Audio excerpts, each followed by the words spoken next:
तो बात करेंगे एसएससी सीजीएल 2026 के एक्सपेक्टेड नोटिफिकेशन के बारे में।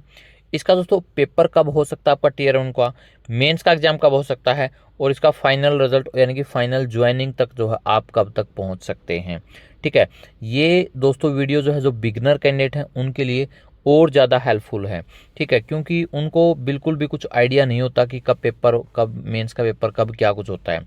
ठीक है, तो सारी चीज़ें दोस्तों हम जो है इस वीडियो में आपके साथ डिस्कस करूँगा। ठीक है, जिनको 3-4 साल हो गए हैं, ठीक है, और इसके अंदर तो उनको आइडिया लग गया कि कब कब जो है कौन कौन सा पेपर किस टाइम जो है होता है। ठीक है, तो बिगनर कैंडिडेट के लिए दोस्तों जो है ज़्यादा हेल्पफुल ये वीडियो रहेगी। और इसके अंदर दोस्तों मैं आपको एक गूगल फॉर्म दूंगा कि जिसके अंदर आप बता सकते हैं कि आपको पढ़ने में जो क्या क्या समस्याएं आती हैं।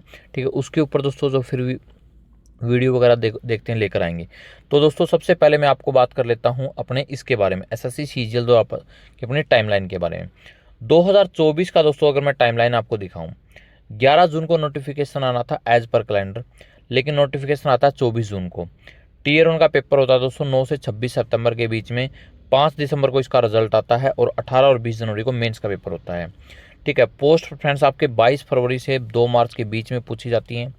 12 मार्च को दोस्तों आपका फाइनल रिजल्ट डिक्लेयर कर दिया जाता है। यानी कि आप देखेंगे जून से 12 मार्च, या फिर मैं यूं कहूं कि 1 साल के अंदर अंदर ज्वाइनिंग। ठीक है, 24 जून से दोस्तों पहले पहले ज्वाइनिंग जो है आपकी हो गई, यानी कि 1 साल के अंदर अंदर, या मैं यूं कहूं कि 8-9 महीने में दोस्तों जो आपका फाइनल रिजल्ट आपको देखने को मिल रहा है। फिर 2025 की अगर मैं बात करूं तो 22 अप्रैल को दोस्तों नोटिफिकेशन आना था, लेकिन नोटिफिकेशन डिले हुआ, 9 जून को आया। फिर दोस्तों 12 से 26 सितंबर के बीच में पेपर हुआ। 18 दिसंबर को इसका रिजल्ट डिक्लेयर किया गया। फिर दोस्तों 18 जनवरी को आपका जो है मेंस का पेपर हुआ और 9 से लेकर 13 मार्च के बीच में आपसे पोस्ट प्रेफरेंस पूछी गई। इसका मतलब ये है कि आपसे आप किस डिपार्टमेंट में जाना चाहते हैं, जीएसटी में जाना चाहते हैं, एएसओ सीएसएस लेना चाहते हैं, एमई लेना चाहते हैं, इनकम टैक्स लेना चाहते हैं, तो वो आपकी जो पोस्ट प्रेफरेंस में फिलअप होती हैं। ठीक है, और इन्होंने दोस्तों फाइनल आंसर की दोस्तों इसके बाद दी थी, यानी कि जब आपका फाइनल रिजल्ट आ गया ना उसके बाद फाइनल आंसर की दी थी, जिससे काफ़ी ज़्यादा समस्याएं कैंडिडेट को हुई थी इस पोस्ट प्रेफरेंस फिलअप करते टाइम। ठीक है, क्योंकि बाद में दोस्तों चीज़ें चेंज हो जाती हैं। तो इसी तरह इस बार भी दोस्तों इन्होंने फाइनल आंसर की जारी नहीं की, ये फाइनल रिजल्ट डिक्लेयर करेंगे। ठीक है, अभी दोस्तों जो इसका एक्सपेक्टेड रिजल्ट है वो 24 मार्च है दोस्तों जो है, as per my internal source. ठीक है, उन्होंने कहा कि 24 मार्च को रिजल्ट आने की हाई चांसेज हैं। ठीक है, अगर कोई प्रॉब्लम्स नहीं आती है तो किसी चीज़ में, ठीक है, तो आपका 24 मार्च को रिजल्ट डिक्लेयर कर दिया जाएगा। फिर दोस्तों फाइनल आंसर की का फ़ायदा ही क्या होता है। ठीक है, और आप लोगों की ज्वाइनिंग भी दोस्तों यही आपकी यानी कि मई के अंदर जो ज्वाइनिंग हो जाएगी, क्योंकि इस बार फिक्स एंड फ्लोट का भी सिस्टम हो सकता है। ठीक है, टेंटेटिव रिजल्ट आएगा, फिर फिक्स एंड फ्लोट, फिर फाइनल रिजल्ट डिक्लेयर होगा। ठीक है, तो इस तरह की चीज़ें चलेंगी, तो इसलिए मैं आपको थोड़ा सा इसमें जो है फाइनल रिजल्ट आने में टाइम लगेगा। अब दोस्तों जो है इसका मार्च अप्रैल ये एक्सपेक्टेड था नोटिफिकेशन के अकॉर्डिंग, लेकिन दोस्तों जो 20 अप्रैल से 20 मई के बीच में नोटिफिकेशन आपका जो जारी हो सकता है, क्योंकि 20 अप्रैल तक सीजीएल 2025 का भी दोस्तों जो है मामला निपटेगा। ठीक है, एक चीज़ तो ये है, और दूसरी चीज़ जीडी का पेपर दोस्तों नहीं हुआ है पिछले साल का, यानी कि 2026 का जो होना था मार्च के अंदर, तो उसकी भी जो एग्ज़ाम डेट वगैरह नहीं आई है, तो वो भी चलेगा। और जो डिपार्टमेंटल एग्जाम के नोटिफिकेशन निकलने थे वो भी नहीं निकले हैं। तो यानी कि 20 अप्रैल से पहले तो दोस्तों जो मुझे कोई संभावना नहीं लग रही कि आपका जो है नोटिफिकेशन जारी होगा।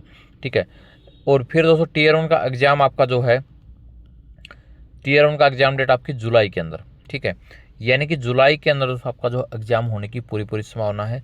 टीयर 1 का रिजल्ट दोस्तों अक्टूबर में, मेंस के एग्ज़ाम डेट दोस्तों यानी कि मेंस आपका नवंबर में दोस्तों करवा लिया जाएगा। पोस्ट प्रेफरेंस आपकी दिसंबर में, फाइनल रिजल्ट भी आपका दिसंबर में जारी कर दिया जाएगा, और ज्वाइनिंग दोस्तों जो आपकी फरवरी में।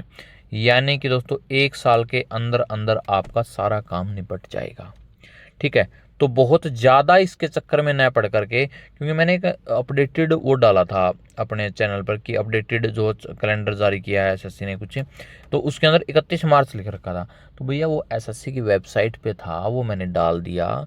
ठीक है, तो कुछ कैंडिडेट को सर ये डिफ़ॉल्टिंग है, ये है, वो है, तो भैया बात ऐसी है, आपने करनी है तैयारी।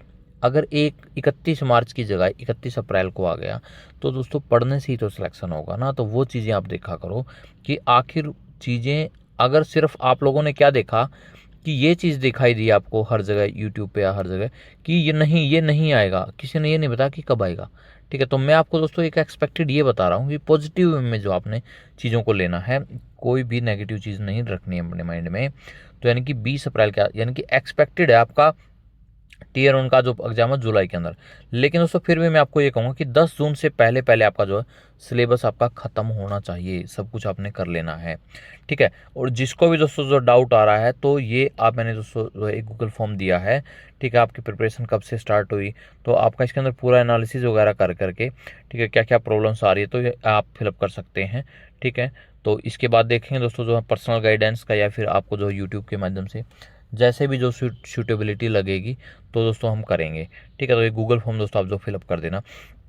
और वैकेंसीज दोस्तों जो मैं बात करूं थोड़ा सा आपको कि वैकेंसीज आपकी 2020 में देखें 7,000, फिर 7,500, फिर 22 में 36,000, 23 में 7,800, फिर 18,000, फिर 15,000। अभी भी दोस्तों जो आपकी 10,000 के आसपास वैकेंसी आने की संभावना है। और जीके में दोस्तों जो प्रॉब्लम्स आ रही हैं आपको, जीके में स्टैटिक जीके के कुछ इंपॉर्टेंट टॉपिक हैं दोस्तों जो आप देख लेना। ठीक है, ये मैं टेलीग्राम चैनल पे भी डाल दूंगा बाद में। इन बस आपको दोस्तों जो है ये रैंक दिखाई दे रहे होंगे, तो ये रैंक दोस्तों जो कब आएंगे, जब आप ज़बरदस्त तरीके से अपनी सिलेबस कंप्लीट करके अपनी प्रैक्टिस करोगे। ठीक है, और प्रैक्टिस में दोस्तों आपने क्या क्या करना है कि सेक्शनल टेस्ट भी करने हैं, चैप्टर वाइज टेस्ट भी करने हैं, और फुल मॉक बिट लगाने हैं।